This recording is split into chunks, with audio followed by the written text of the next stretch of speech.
What is going on, everyone? How's everyone doing today? Welcome back to yet another episode of Redcat Live. On today's episode, we're going to go ahead and highlight and go over part two of the build on the Wendigo. For those of you that were with us last week, you know that we actually started the build a lot later than we anticipated, which just didn't give me enough time. And we spent a lot of time talking about the pros and cons between an RTR and a ready to run, why we choose to do certain things, why sometimes budget-wise it makes sense, and other times why budget-wise it doesn't make sense to go with the kit. We went over some of the highlighted parts that come on the kit that we sometimes find more value in by going with the kit. We highlighted the aspect of trying to mainly see, what the building is like, right? Getting the experience of wrenching on your own product, right? It makes it a lot easier for you to be able to work on your RC when you're the one that built it, right? No one knows it better than you at that point. So, with that said, again, this is part two of the Wendigo build kit. Last week, with everyone that was involved, we actually ended up having a lot of folks help me name it. And at the moment, it is unofficially called the Arizona Reaper, the Wendigo Arizona Reaper build. But that may change, and we may find that to be a lot different of a story as we progress. What's up, Tony? How you doing, brother, man? Abraham, ¿qué onda? ¿Cómo estamos? Man, I appreciate you guys swinging on by and hanging out. Let's see. Followers, restricted. All right. I'm just making sure I'm watching my comments so that I can make sure I answer them for you guys. So where did we leave off last week? Well, like I mentioned, we talked about the pros and cons about the kit over an RTR. The simplicity of being able to just have an RTR is amazing.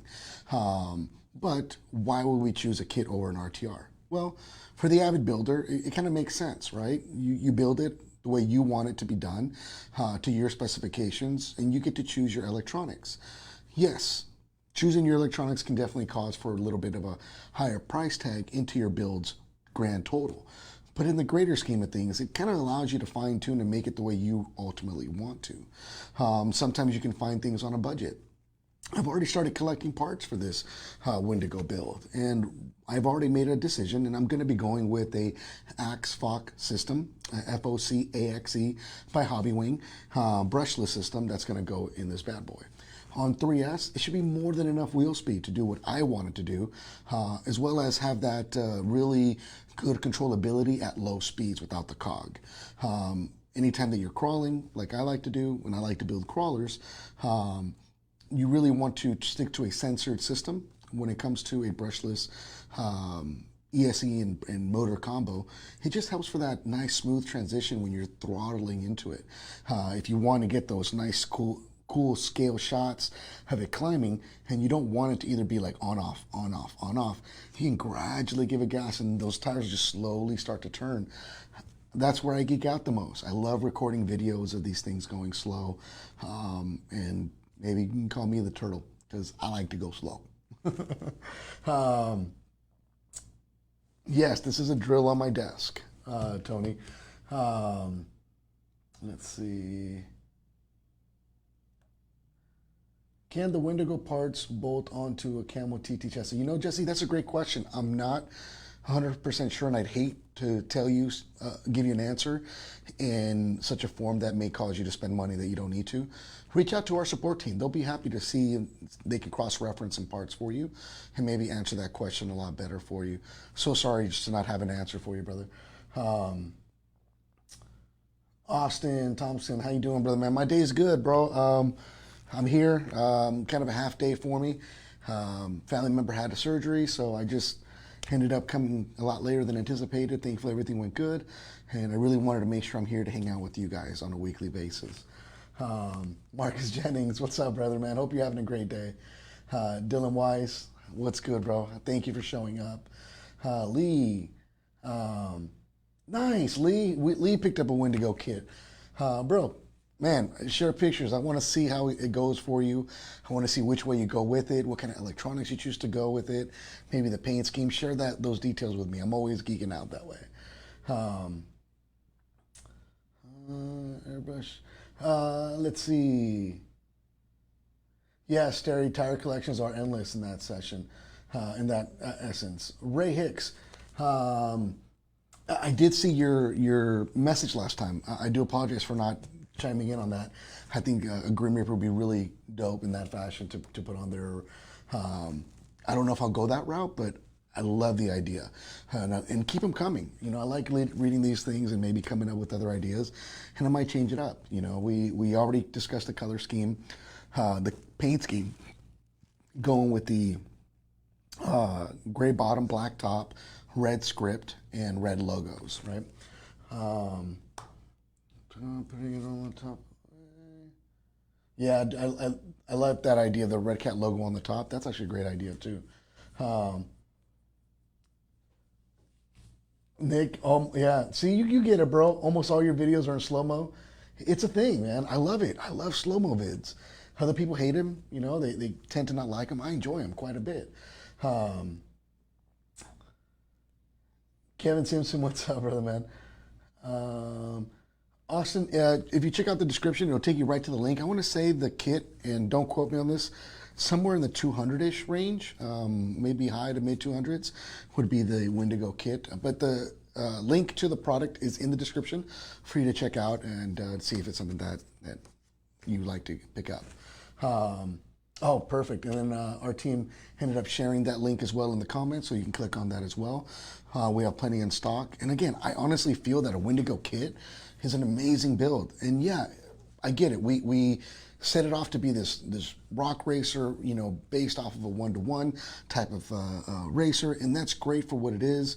I like to go a little bit different with things. I like to go a little slower. The reality is, look, guys, I suck at bashing. I can't land my landings if my life depended on it. So I stick to what I know I can do, which is low and slow. So that's either low riding or crawling. I'm gonna say it. I know it's egg on my face, but it's the truth. All right, $259. That's the price tag on the kit, and you know, plenty of options, right, that you can go with, from size of tires or different kinds of tires and wheels. We talked about the kinds of wheels that I'll be going with. I haven't chosen a set yet, but I am going to go with some bead locks themselves, so that we can really hold on to those tires a little bit better. I personally like the Swampers. I'm going to try and break them in once we get it on the trail and see if we can get it to soften up and make it do work, you know. So last week we left off with the beginning of the build of the axles themselves. I quickly realized that I was a little bit ill prepared for such a late night session without really doing my research that late in the game. So today I tried to prepare myself as much as possible. I made sure to bring my marine grease so that we can grease these axles, so I can show you just the right amount of grease to use in an axle and what not to do, as well as something that I forgot last time, which is Loctite, right? We're gonna have to use some Loctite on these bolts, especially on the spool for the differential, to make sure that something this far deep in a differential isn't something you're gonna have to go back to re-secure in the future. Do it right the first time. It really does make a lot of sense when you're building something to this extremity where you're going to be using it and abusing it and enjoying it to its max potential, right? It's all in the prep work, and that also includes the work that we're going to do on the paint, right? The more prep work we do to our body before we spray it, the better it's going to come out. It really is that simple.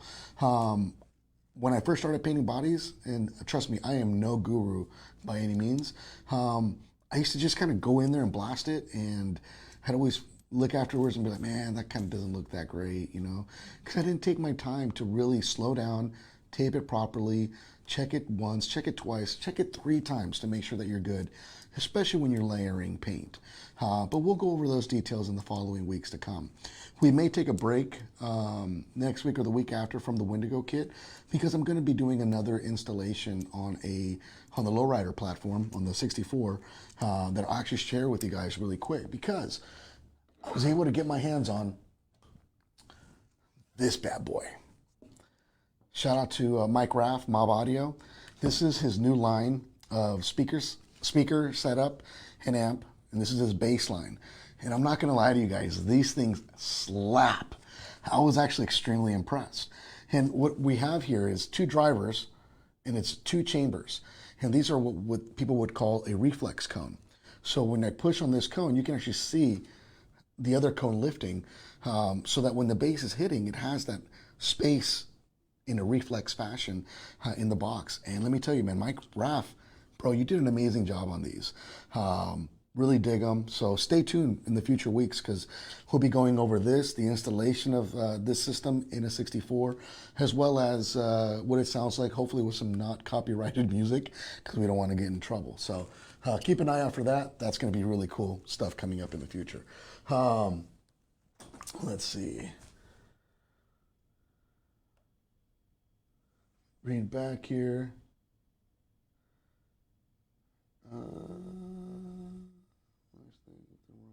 All right, Nick. So when you're talking about a Wendigo and a brushless volcano, they're completely two different realms. The volcano, in my opinion, is going to be a lot more of a basher, while your Wendigo is going to be more of your rock racer, your rock bouncer type of a situation. It really depends on the kind of style of driving that you do and what you're looking to accomplish that I feel would help you make that decision best. Kevin's Instrument does this is just a kit. It does not come with electronics. We do offer the Wendigo ready to run, which will come with the remote, transmitter, motor, ESC, and it is a brushless system. I believe it's a 3500 kV system, and it's really punchy, really punchy actually for what it is, especially when combined with the big 2.2 inch tire. So the 259 Mark is the kit itself that you build, but then you install the electronics of your choice, whether it be a brushed system on 3S or whether it be something more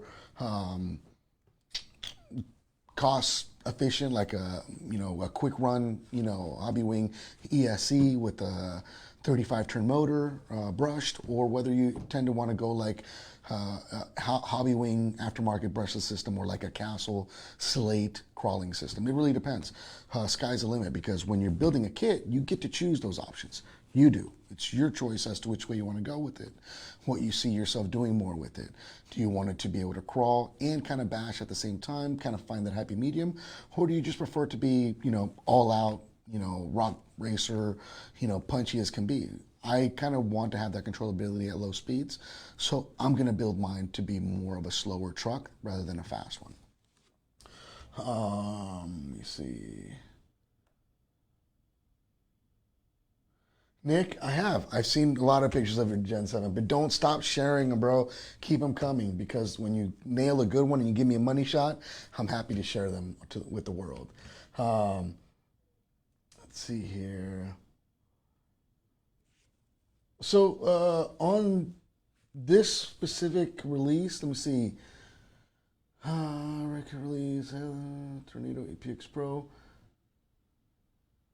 Well, the Tornado is kind of more of a phase-out type of a product, so you're going to obviously see a lot less parts. Something like the Volcano, which has been around for a lot longer, we're going to readily have more parts available, and the longer the platform has been in rotation, I'll give you an example, like our staple, the Gen 7 or the Gen 8, you're going to find parts for those off the shelf a lot easier and a lot quicker because they've just been around for a lot longer, right? We hope that that continues to grow, and we are constantly working on trying to make sure that we can have parts in stock. As we mentioned before, getting parts, getting any orders from across seas has been a nightmare in the past year with COVID. I hate to beat that dead horse in that sense, but it really is the truth, and we really hope to make that better for you guys, our community members that are eager to keep enjoying their products and not feel like you're held back because there's no parts.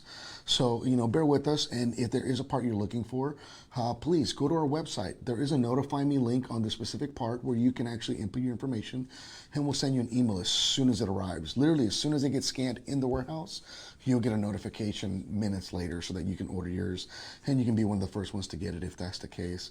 But yeah, we're working on that literally daily.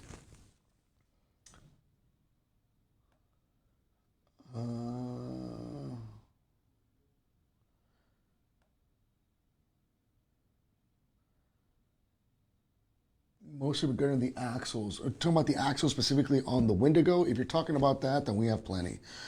We have a lot of the axles parts available online, as well as we actually carry axle sets complete, built.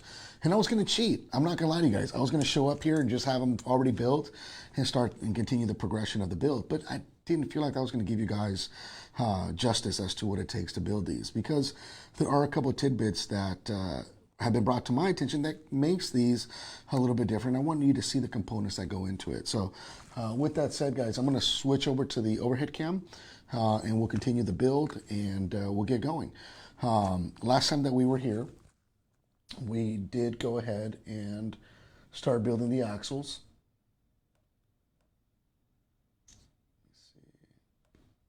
All right, there we go.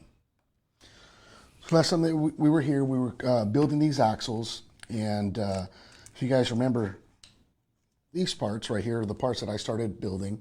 I did go ahead and install some Loctite on the screws themselves, and made sure the bearings were in the end cap, or the differential cover. And now I'm just going to go ahead and plop them in, or slide them in there as we go. Before you do that, obviously, snap these off. You see they're completely encased, so there's nothing exposing it in the back end. So once this thing is in there and sitting in the guides, the bearings, there's really no more access to it. So this is a great time to start adding your grease, in my opinion. You can use all kinds of different grease. I personally like the stuff that Cal RC makes for building axles. In my opinion, it's kind of been the universal stuff that works really well. But I personally use marine corrosion control grease. Why something so heavy duty? Honestly, I feel that if you want to splash around in the water, you want to get her wet at any given point, you want to be able to have any kind of corrosion inhibitor to not cause you issues down the road when you go and set your truck up on the table, or you set it back on your bench and then you forget about it for 3 months after it's been sitting in wet. Well, having some marine grease in there, mainly because of the fact that it's helping avoid the corrosion buildup in those bearings and steel components in the differential, I feel that that's just kind of a given, right? So you don't really have to overpack axles when it comes to building axles. You just really want to just be able to make sure everything is moving freely and everything is moving good. So you guys can see I just glob it. And I personally like to literally just pack in the actual ring, making sure that there's ample grease on those splines. You don't have to go crazy. You don't have to overpack them. You don't have to, get wild with it. But you do want to make sure that you have some in there to be able to withstand, the test of time. Plus, depending on where you're at, the reason why I use this kind of grease out in our area, it's a little thicker. So because of its thickness, considering that we're in the desert, I'm hoping that it doesn't dissipate as much. As you guys can see, I didn't put a ton. Just made sure that I coated the ring nicely. We're going to put the pinion back in the cover, like so. Remember, we did install the bearings in this on the inside and the outside previously, and we're just going to line this bad boy up. Boom, there we go. I'm going to move this box out of the way and get my instructions back out. This is the hardware that we're going to be using. And I believe we're going to be using an M3x8 on these, which should be, boom, 1, 2, 3, and 4. And get our 2mm nut driver, and we're going to start closing that bad boy up.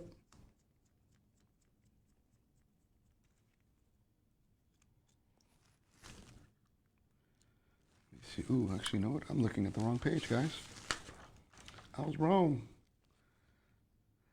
All right, 14582. Okay, got the right ones this time. So I know there's a lot of guys in here that build and have built, and you guys are at different levels of building. Are there any tips that you guys can share with our followers that are following? Any things that you guys find that has worked really good for you, I should have all the parts memorized? No, not really. Maybe if I was a built encyclopedia, then possibly, but no. Let alone, the fact that I work here at Redcat and I work with their products. I'm also a big RC geek in general. So I play with all kinds of different products and cars, and it's kind of hard to memorize every single one. In a perfect world, maybe, and I'd like to, but unfortunately, that's not always it. Eric likes holding it up against the gear and spinning it. What you guys don't know is that Eric's builds look nice, but they don't run. He just keeps them on the shelf. I'm just kidding. Eric's got some good builds as well.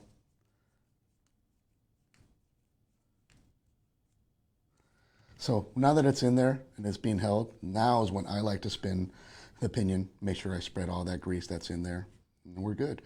So that is that. Next step is installing our link mounts. So we'll go ahead and get some of those going. We have one.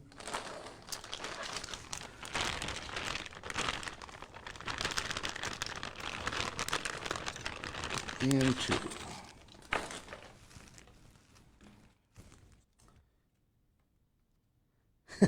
So that is true. Eric does love to build Fords. That's his thing. Let me see. So we're going to go like this. And these are going to go upward. All right.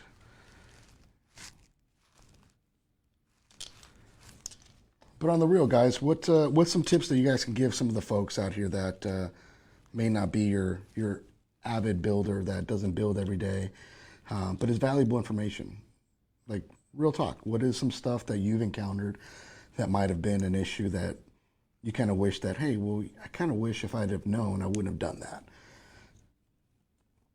Share away. Let's hear some stories that you guys got so that we can hopefully save someone from a very costly mistake. All right. Up. Awesome.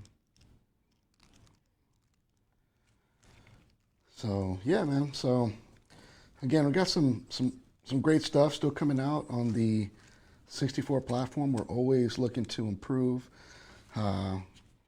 Always trying to come up with other things. We actually got you guys going to want to stick around in the next couple of weeks because there's going to be some really great stuff coming out that we're really eager to share with everyone. So we got a big drop coming later this month. You're not going to want to miss it. It should be a fun product for everyone that's into the scene. So yeah, a little Easter egg for you guys.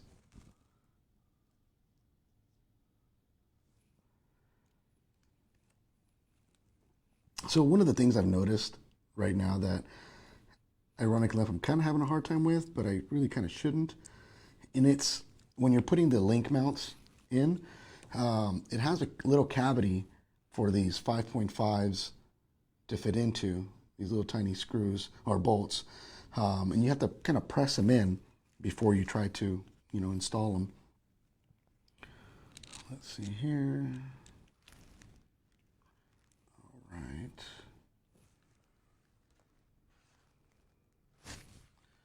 That's not it. We're going to go with that one and that one. Perfect.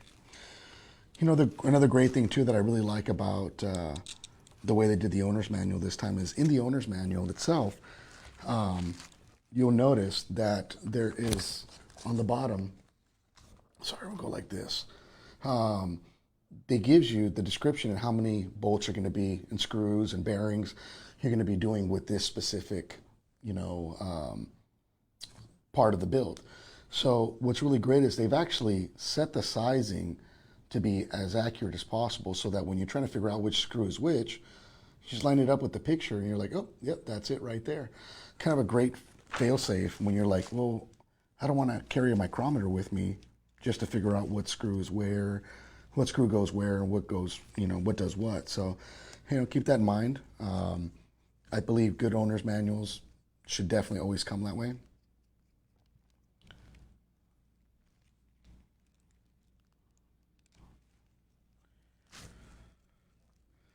Okay. 4, 6. Oh, it is the longer ones.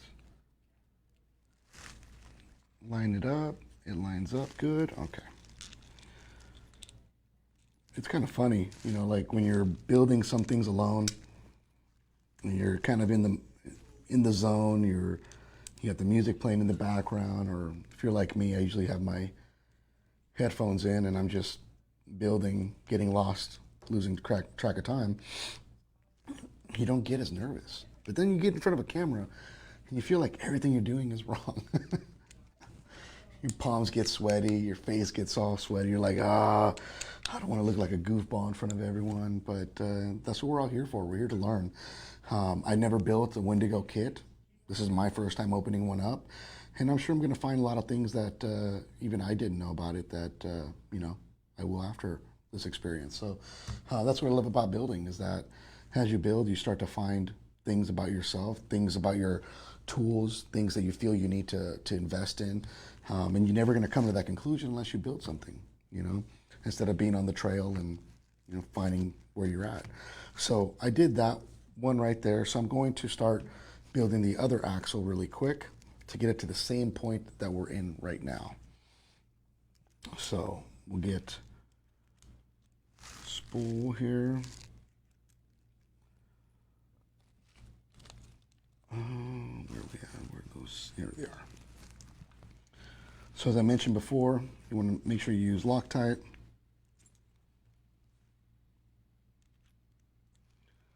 On these. All right. And these little suckers are tiny too. I think they were 0.5 millimeters is what they ended up being. So.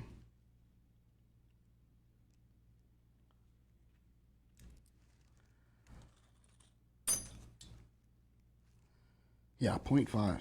So again, when you have a good tool set, you usually would essentially be prepared for, anything that comes your way.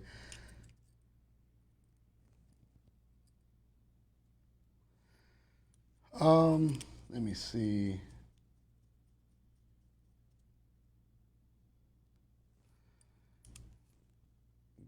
Thank you, Austin. I had no idea that people were having problems with that, with the screws snapping. But good to know, brother.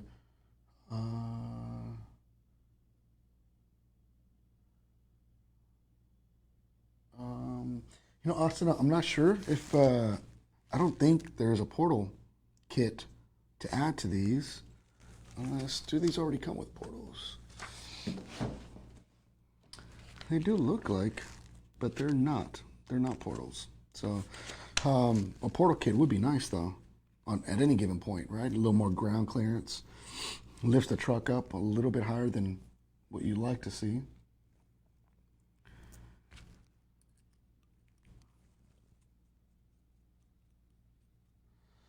Rich, I think if I were to sit there and not worry about the fact that I have to entertain while doing this, I'd want to say maybe anywhere from 2 to 3 hours would probably be my best guess. Not building one before, but watching other folks do it on a live stream kind of seems to be the roundabout number that people hit when building one. So we got the bearings in there. We're going to get housing. All right, there's the housing. Like I mentioned last week, guys, I like to get your X-Acto knife and just clean any area that you pulled off the tree. I just feel like it looks a lot cleaner when you're done with the build completely. Taking your time and cleaning these little burrs from the plastic mold, you got to do it while you can, and that's something unfortunately you can't really do when it's ready to run, unless you tear it completely apart, and no one really wants to tear something apart after they just built it. So let me see, that's in there. Let's install these bearings.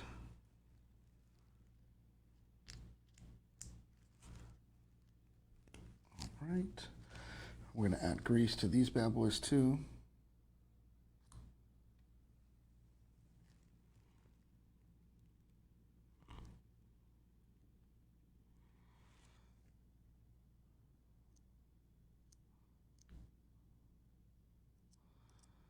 Okay, guys, and I'm not it looks like a ton of grease, but it really isn't. I mean, you have to think about every single one of those splines is going to take some in. And again, this is just in case I end up getting it a little bit wet. I don't have to worry about any water getting into the axles and messing up my bearings. So just helps a little bit. Again, you don't have to go crazy with it. I know guys that overpack their gears and their differentials and their transmissions, and you don't want to add a ton of restrictive force, but you definitely want to make sure things are lubricated and they can withstand the test of time. All right. There we go. To put the covers on, it was the 1584s. Sorry guys, I'm just double checking my bolt sizes really quick. 1, 2, 3, and 4. So kind of cool. Tomorrow we get to do another video shoot. So we're gonna have some new stuff coming out, as I mentioned, a little later in the month. So we get to do a video shoot for it. It's gonna be fun. At an undisclosed location. I'm excited. I always get excited when we're on film days. They tend to be a long day, you know, and yeah, I get it, you know, for a lot of folks that chime in every week, they're like, that guy's got a cool job. He just sits there and tinkers away. Hey, there's a lot more that goes into it, unfortunately. And on filming day, that means it's a 1 a.m. or 2 a.m. wake up so that we can start filming on site when the sun comes up. Being out in Arizona, it's hot, right? It's extremely hot. So we got to beat the sun as much as we can and get those shots as early as possible. So, man, it's going to be fun. I'm excited to share that with you guys in the next coming weeks.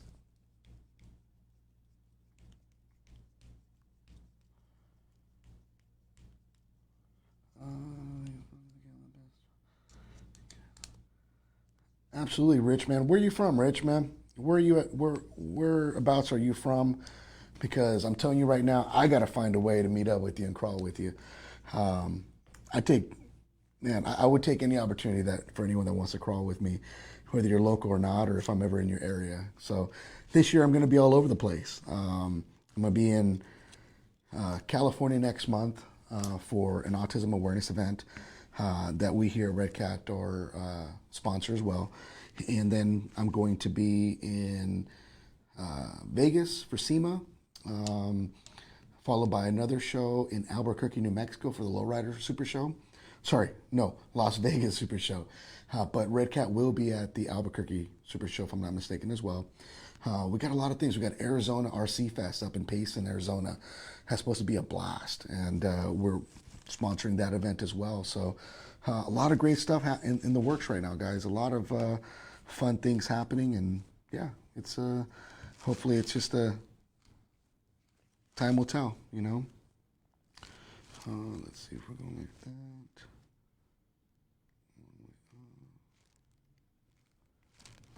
Okay. See, sometimes I gotta pay attention to what I'm doing because I'm assuming things go a certain way, but you don't want to assume all the time. And again, this is that tedious portion I was telling you guys about where you need to get that bolt to sit inside of that cavity. So take your time with that, you know. Right now what I'm doing is I'm kind of putting it in there and I'm using my driver to just kind of reposition it. And once it's in its cavity or starting to, then I just press it into the plastic.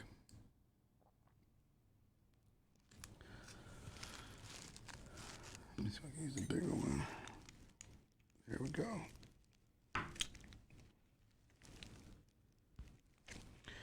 Perfect. Yep, that's a tight fit. All right.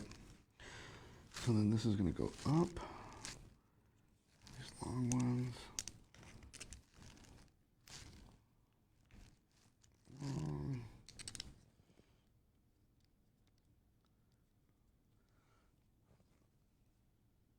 Pennsylvania. All right, all right. Well, I don't know if I'm going to be out that way, but we got to make it happen, bro.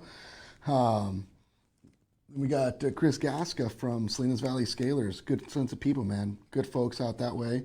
Have crawled with them in the past at other events, and always have a good time with those guys. Big hearts and good, genuine people. Always goes a long way. Yeah, so as you guys can see, getting those nuts to fit inside of there, I mean, they're already shaped to it. It just kind of takes a little bit of finagling because you don't really have much room to play with. So there we go.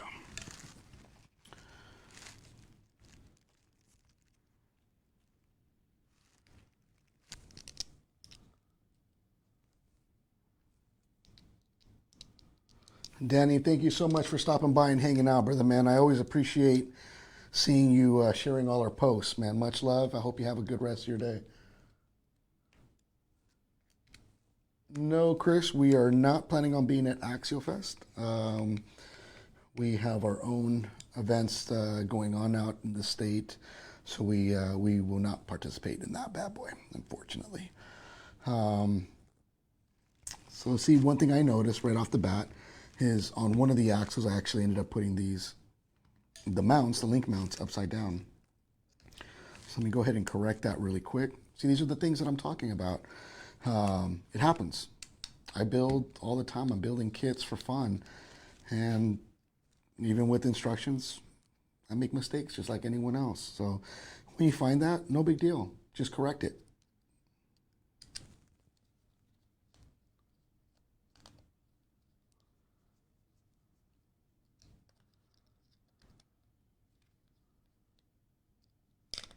Hey, that's what's up, Rich, man. Right on, bro. At the moment, we are not doing any East Coast events that I am aware of. COVID honestly really jacked everything up the last year and a half for a lot of folks. Events that weren't going on are happening, and they're slowly starting to come back around. Events like Proline by the Fire will be at. So for a lot of my folks from SoCal and NorCal that end up going that way, I'll be out there to hang out with you guys. I love to be able to get out to like K&K next year. I believe that's on the East Coast as well, and hopefully some other events pop up that gets us out that way. Because man, it'd be awesome. I completely embrace the being able to get out and enjoy the hobby with everyone, and being approachable by whoever has questions or whatnot, or just, dude, let's go crawl. I'm down. Let's do it. You know. All right, where are we at? Okay, so I got those two started the build. Now we can go over to the installation of these tubes. All right, this is a big one, guys. You have two sets of tubes, as you guys can see right here. You're gonna have a right side, or sorry, a front tube set and a rear tube set.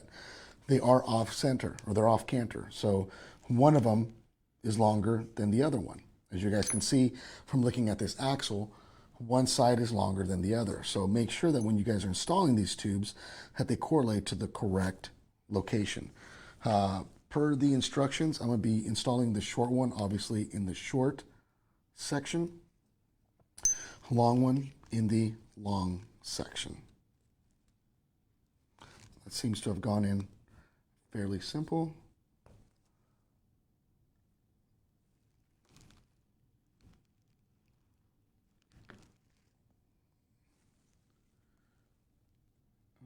Two nine. Interesting.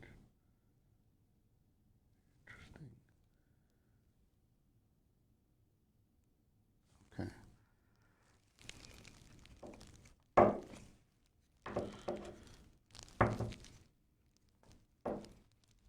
All right. So what I did was I just used a flat surface like the table, just to make sure that they're sitting flush where they should. And that actually adds a little bit of weight, honestly, to the axle's weight overall. What that also does is it strengthens this location between the mounting point here at the end and up to about right there. So you guys can see that they barely protrude in, which means that they're probably resting right against the bearing. Long one does the exact same thing by sitting right there. So that's, you know, some good added strength, which we've seen, other axles by other producers have issues with it in that fashion, snapping, here and here, or even on the outer points. So the addition to that, I think, is a really nice feature that Redcat put into that. The outer one fits nice. Put the inner one. All right. You guys can see just that shaft that's in there sits nice and flush. They're both installed, and now they want me to install the top mount bracing. So let's get those bad boys out. See it on the parts tree right here. We're going to snap these off. Get your X-Acto knife like I mentioned. Make sure you clean off the burrs. Again, it's just good maintenance, good practice. I'm just meticulous when it comes to cleaning them up.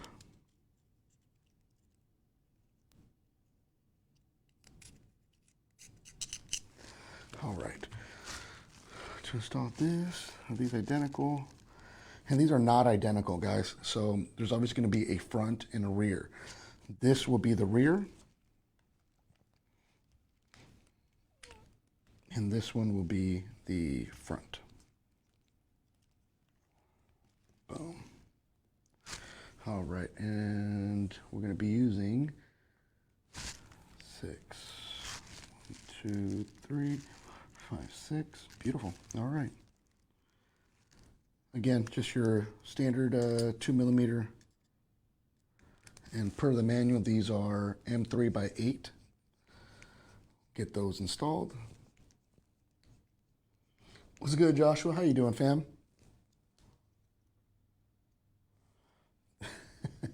Vince is like, I'm not going because I own it. Yeah, I get that, bro.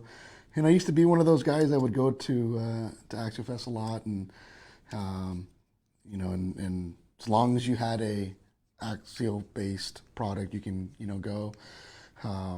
Or if you're a manufacturer that sells axial-based products, you can go. So it's been around for a long time. I've attended many of them in the past, and they were great. From the era before. Look forward to seeing what they come up with at this year's event. So for all of you guys that don't know and are from the Arizona area, as I mentioned earlier, we will be at AZRC Fest in Payson, Arizona. So there is a page. Make sure you follow that page so you can get all your updates for camping and pre-registration, all those kinds of details. Yeah, we'll be there, and I believe that will be sometime in mid-October. I believe Portland by the Fire will be sometime in September as well. That should be a blast, like always. So I'm installing the second screw on the second axle's top link mount. Vince is going to ASD in Patterson. Man, what is that? I never heard of that. Is that a thing? ASD? I'm just geeking out. ASD Crawlers is actually a group that dedicates an event towards autism awareness, and it's held in Patterson, California, every year. I'm actually one of the founders of that group, and we've had a great time over the years bringing awareness and funds to much-needed organizations that work with special needs children as well as adults on the spectrum of autism. Redcat is a supporter of that event, and they're a supporter of autism awareness in that essence, and it's exciting. It's exciting to have, especially after COVID, to get back into the realm of things and get, back to doing events and having a good time and hanging out with all of our people and camping. That's a big thing about that event is we love the camping atmosphere, being able to all hang out, and just enjoy the RC hobby. All right, so we got those installed. Now we're going to go to number 4. We're going to do the front axle. So we're going to put the rear axle off to the side, and we'll get back to the rear.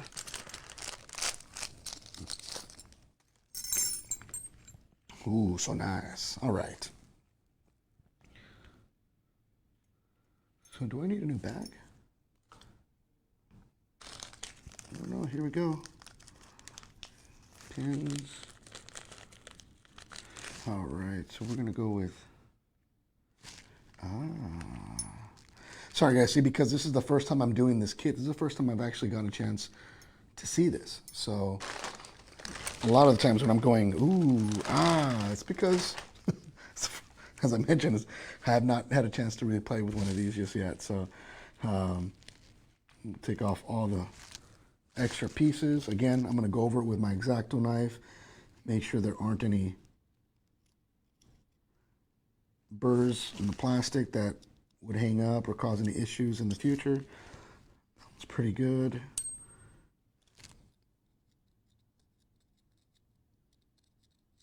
There we go.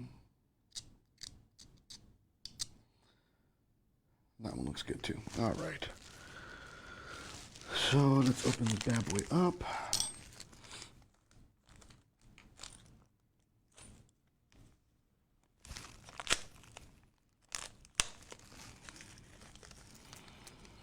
Bearings, bearings, and bearings.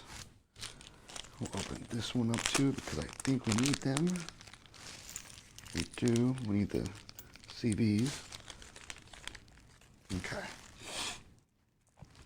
So when it comes to CV axles, if you guys ever built some in the past, someone like MIP, Junefalk, they make axles in a similar fashion where you have to build them up. Don't be afraid of those. These are fun. And when you break one or lose a pin in the, in your outing, you know exactly what you need to do to get it back up and running. So with this said, we got a short one. I get this. I'm going to install this pin in sideways, like so. Okay. We're going to then, after you install the pin in, you want to line up the hole that's in the pin with the hole that's in the outer CV, and then you get your pin, and you install the pin in the hole, letting it go through both like it did there, and now that's good. That one's assembled.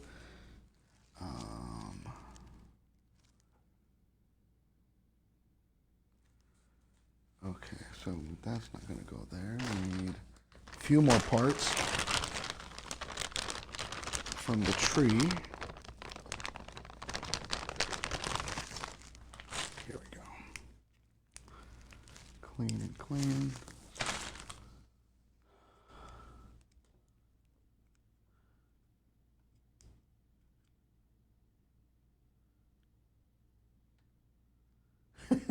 Robert. Damn. Reggae Redcat by the river. I'm feeling that too, bro. RC Patina guy, what's up, brother? How you doing? Building a Wendigo kit with you guys.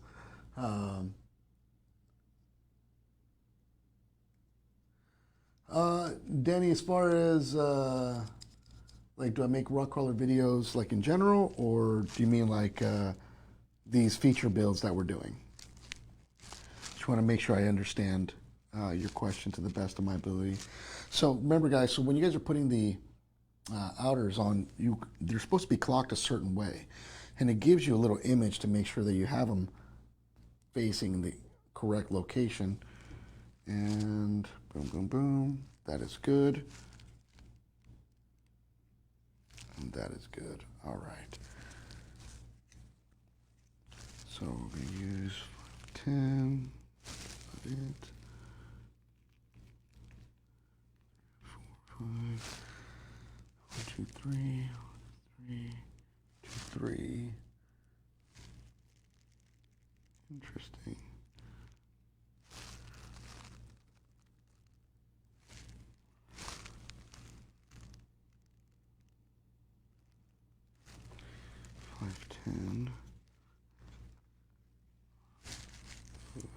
Sorry guys, I'm trying to figure out my hardware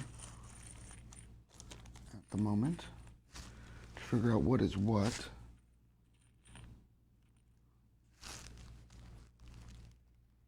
Okay, that's that. 510.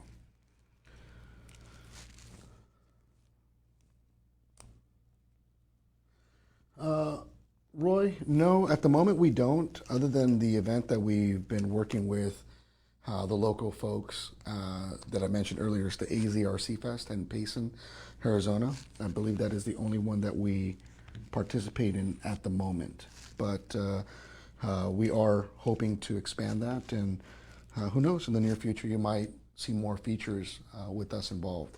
As I mentioned before, Redcat is supporting the Autism Awareness event in Patterson, California in August, the event up in Payson as well. So, you know, a lot of cool stuff in the works. But who knows?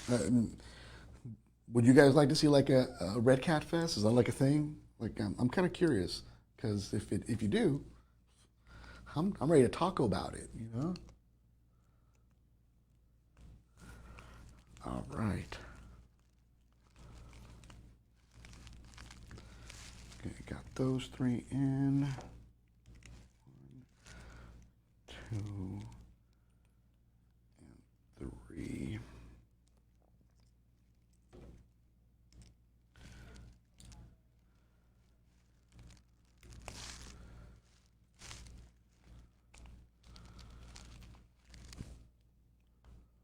Mike Olson, what's good, fam? How you doing, bro?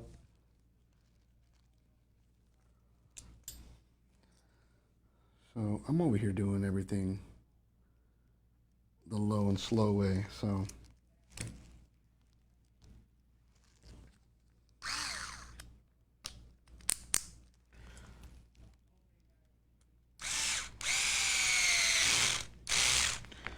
Ooh, yeah, that's a lot faster.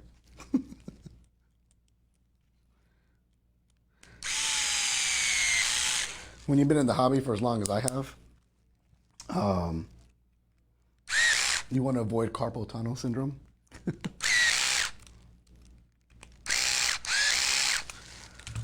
And I don't tighten them up all the way. I make it so that I can still go back and then secure them with my driver. And you have to be very careful when you use a drill in any capacity with that. So I got the 3 screws installed that affixes that on. And did I install them correctly? Yeah. Long side on the bottom. That looks like it's going to be way off. Oh no. It won't. That's money. So at this point, if you guys look at the axle, because of the angle that it's at, I was like, whoa, that's really weird. How is that going to work? But once you add the knuckle, you can see that the output is lined up with the line of the axle. So we're good. Let's secure these quick, which will take 2 M3 by 8 mils, one on each side. Yeah, I'm cheating.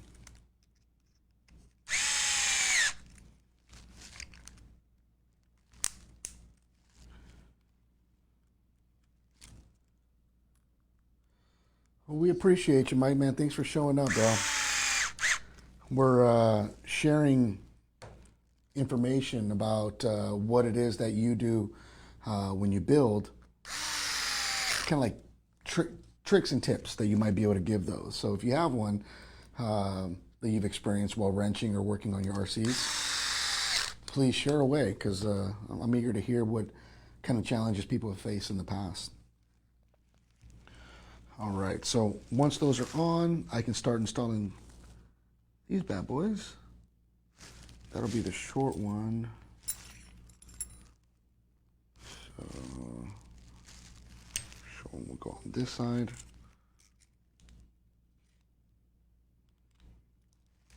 Ooh, that feels good. All right. Now we will install the bearing on these.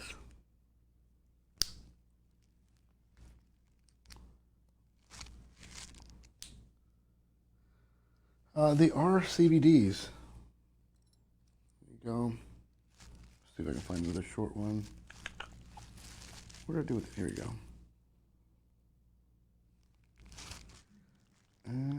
It's going to be on the front. Okay. Those would be for the rear. Perfect. So as I mentioned before, just putting these together really quick. So the pin that goes in the CVD has a hole right through the middle. The CVD is slotted on both ends. It has a hole for this pin to slide into. So as soon as I go in, hopefully you guys can see that it's accessible. So once I put the CVD on, I can grab the pin so that I can then fish it through all those units. While holding the pin, it should be intact. And if you can see, I can be resting on the shoulder and still be able to turn it without any binding, which is what you want. All right, put the outer bearing on here.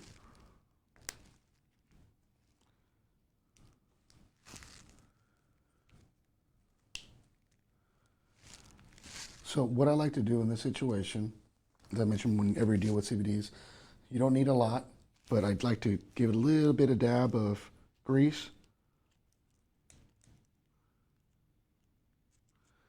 Just to make sure that longevity-wise, it'll be lubed for a while. You don't have to worry about it. And if you end up getting at a point where you get it wet to any capacity, you know, just if you're using the right grease with the rust inhibitor, corrosion inhibitor, then you won't worry about them in the future. So again, I just dab a little bit,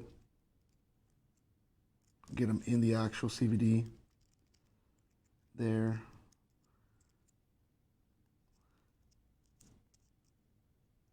Again, you're not trying to overpack. You just want to make sure that the protection is there as needed. Okay.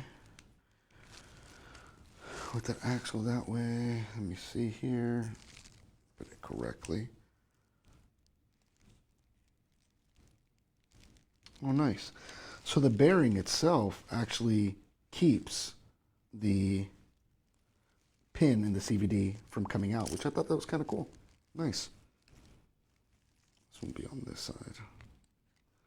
So as you guys can see, the CVD, the pin that's in the CVD, you don't want it to fall out. Some manufacturers use sleeves. What Redcat did is they ended up using the larger diameter bearing that sits on the inside as pretty much its keeper. So that's kind of cool. All right, there's that. We'll install this one. Yep, I did. I put a little bit of grease in there.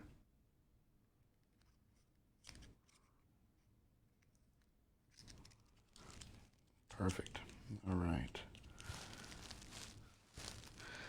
And again, at the end, then you get to go over it, clean it all up, take any excess off. You don't want to make a mess, but you also want to make sure things are going to be taken care of for a while. So that is that. The front axle is done. In essence, I'm just trying to figure out what screws I need at the top.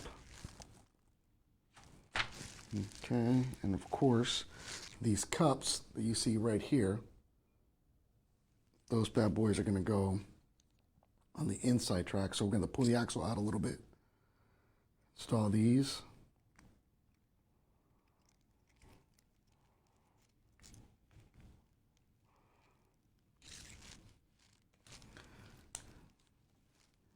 And we'll put the bottom one on. Put the axle back in.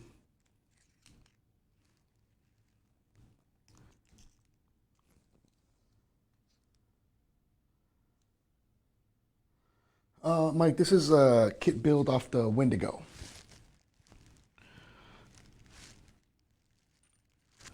And then we're going to use 2, 3, and 4. Perfect.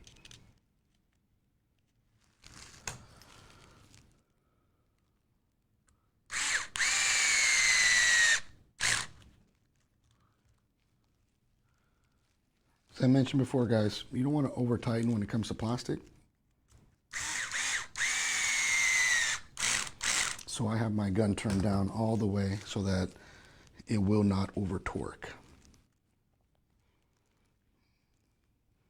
Still, don't get comfortable, because I've had moments where I've gotten just a tad too comfortable, and next thing you know, I got stripped plastic. So, all right, get this bad boy back in there. Nice. Go. Install the upper, the bottom.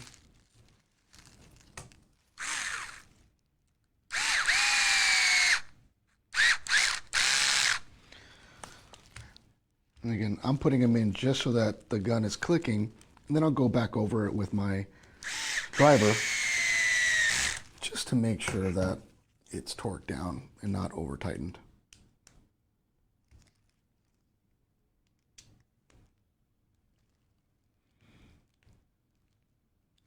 Okay. That's good. That's good. All right. So, front axle, in essence, it's done. We give it a spin. Spins nice and smooth the way it should. We have marine grease inside of it, so if we wanted to do full submersion of the axles, I don't like to go full submarine, but I don't mind getting my axles in the water. At least now we know that when water starts to protrude into the axle areas, that marine grease is there to stop it from causing any kind of long-term damage. So again, didn't take much, just a little bit of love. You can see as I spin, there's some grease right there.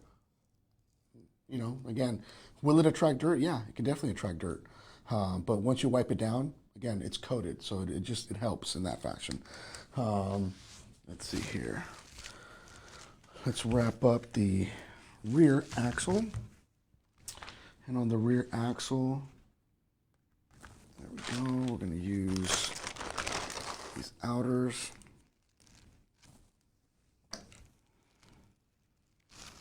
I'm double checking to make sure this doesn't have to be. Oh, it does. So they want the axle in first.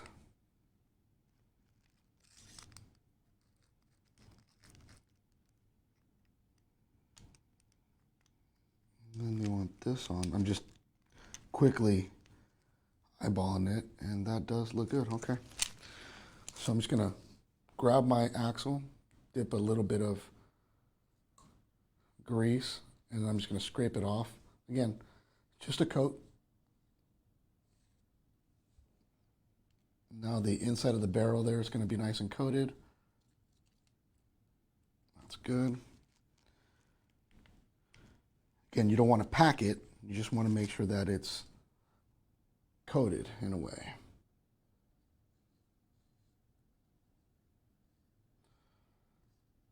All right.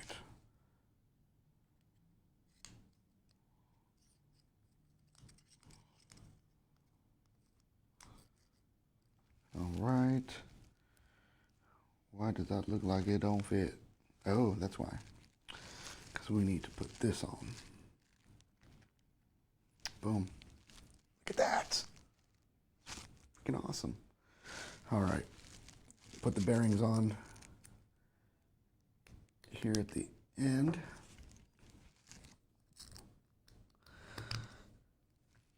And honestly, the building part, the most tedious time that you're going to spend is going to be in your drivetrain, the transmission, and your shocks. Everything else just literally starts slapping together. So even though, like today, we're over a few minutes, I want to make sure I finish the axles so that next week we can start on the shocks and the transmission, and then hopefully the week after we can start installing parts. Like I mentioned before, this is a build series, so we're gonna go over this over the next couple weeks, just to make sure that you know it's gonna be good. So let's see here, they want us to use these super long 30 millimeter bolts, screws.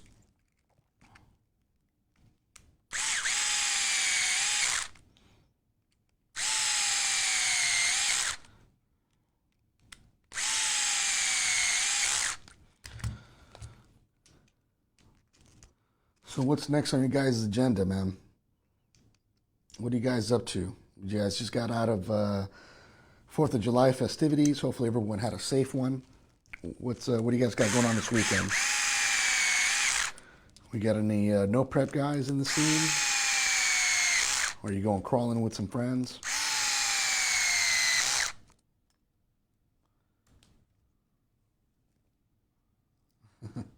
Right on, Mike. Yeah, brother. Just keep sharing away, bro, and I'll be happy to keep sharing your pictures as they come out, man. We love it, man. We appreciate it. Um, oh, nice. Built a drift car, huh? That's awesome, man. And you will. That's even better. You know, Brandon told me, no, I can't dug you, man. No bueno. A few years back, I got in an accident and I completely lost all my hand and eye coordination. So, because of that, I can't dance. Yeah, horrible. Or else that's what I tell my wife, anyways, that I can't dance. Because who does tango lessons? Like, seriously, I'm in my 30s, late 30s. I'm not going to start tango lessons at this age. It's not going to happen.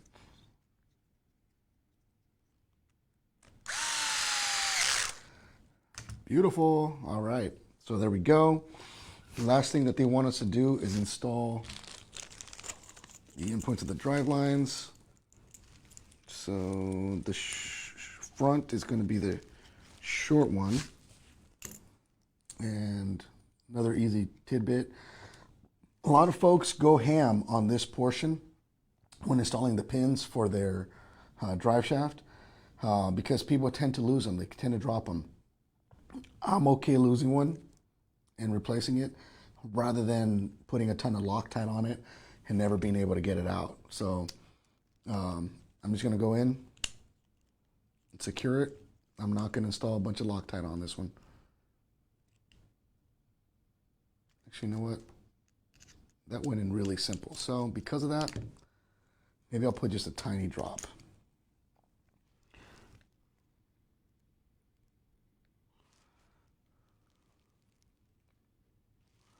All right, there we go.